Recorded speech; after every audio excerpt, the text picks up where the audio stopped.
I want to welcome everyone to our town hall. We're not calling it a budget town hall this year or this spring because there's other things we're going to be talking about to broaden the topics and allow you to engage on other issues beyond the budget. We usually do this town hall much earlier, and I apologize that we are at the end of June, but we have some constraints. One of them is that if we're going to talk about the budget, we need to have a budget. And we just this morning passed what we call our Comprehensive Institutional Plan through our Board of Governors. So now we're in a position to talk more openly and publicly about the budget. And of course, our Provost, Drew Marshall, will be talking about that as part of the presentation. So I'm joined here today by Drew Marshall and also by Linda Dalgetty, our Vice President, Finance and Services. And we wanted to give you an update on a few different topics. I'll cover the highlights and the Energizing Eyes High and a little bit on the government landscape. And then I'm going to turn it over to Drew, who's going to talk budget. And then we're going to turn the tough stuff over to Linda, and she gets to talk about systems issues. We all know what that is, as well as the sunshine list, and that's got nothing to do with the weather outside. We booked this town hall for an hour and a half, and I know that's a big chunk of your day, but again, a lot of topics at play. So we may talk up to an hour. We'll try to keep it below that, and then we'll have lots of time for our usual questions, either from people in the room, of course, those who may be connecting in by live streaming.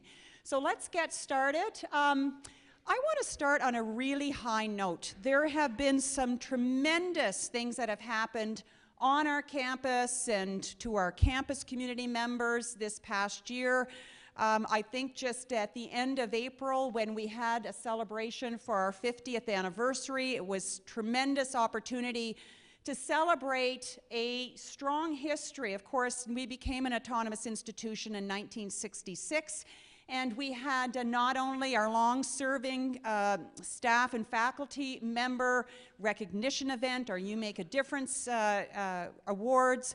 We had an open house for our community members on campus, as well as a gala to, again, welcome community leaders and government dignitaries to come in and acknowledge how far this institution has moved, how much it's grown, the impact it's had in its first 50 years. So it's been tremendous. We also launched our $1.3 billion fundraising campaign, which is called Energize, the Campaign for Eyes High. We have raised over $715 million towards that goal, so we're well on our way, and it shows great community support. Other things that have happened this past year, we saw the opening of the Taylor Institute for Teaching and Learning. If you have not been in the Institute yet, please go take a look. It is a fabulous building, a fabulous place to do some work. I know people are signed up to teach courses this fall, to go have a coffee and a chat. It's just a wonderful feeling, contemplative space, lots of room for creativity and inspiration. We hosted Congress, 8,000 scholars from across Canada and beyond who came and presented their work, engaged with not only our community but broader community members. And from all reports back, it's probably been the most successful Congress in Congress history. So again, great reputational building for the University of Calgary.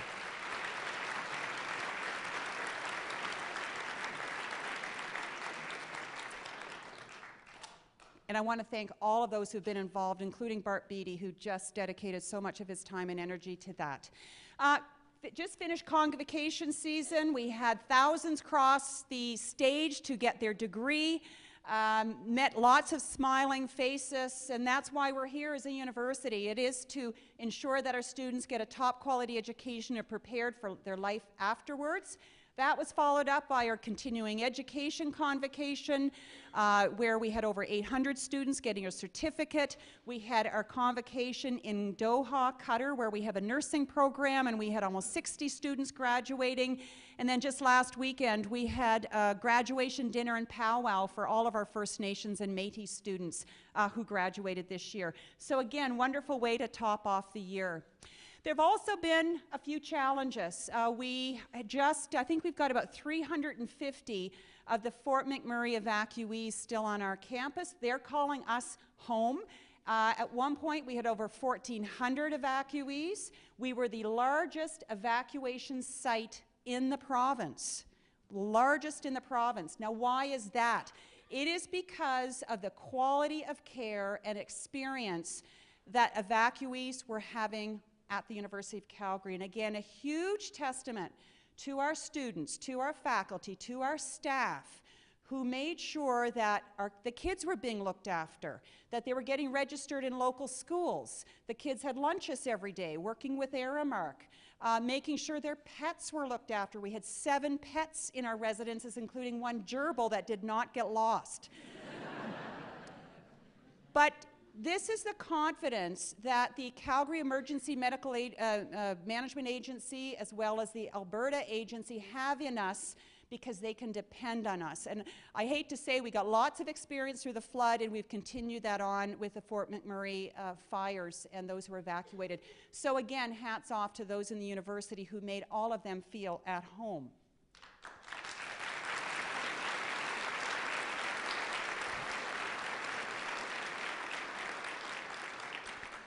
So this is our 50th year, and it is the culmination, if you will, of the Eyes High strategy. When we launched it 5 years ago, it was to culminate in celebrating our successes in our 50th year, the wonderful gains we've made in research and scholarship and teaching and learning and community.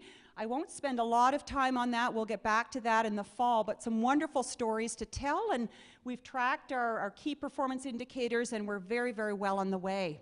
But it does mean that this year the current strategy sunsets, meaning we're going to spend our 50th year energizing the Eyes High strategy. We spent quite a bit of time over the spring speaking to various stakeholder groups, so representatives of the employee groups, our governing bodies, and others, to talk about what that process will look like. We are going to kick off our Strategic Oversight Committee in early July, and you'll see much more about this in September, when on September 13th, we'll launch our community report and formally start engaging our community in terms of what's ahead.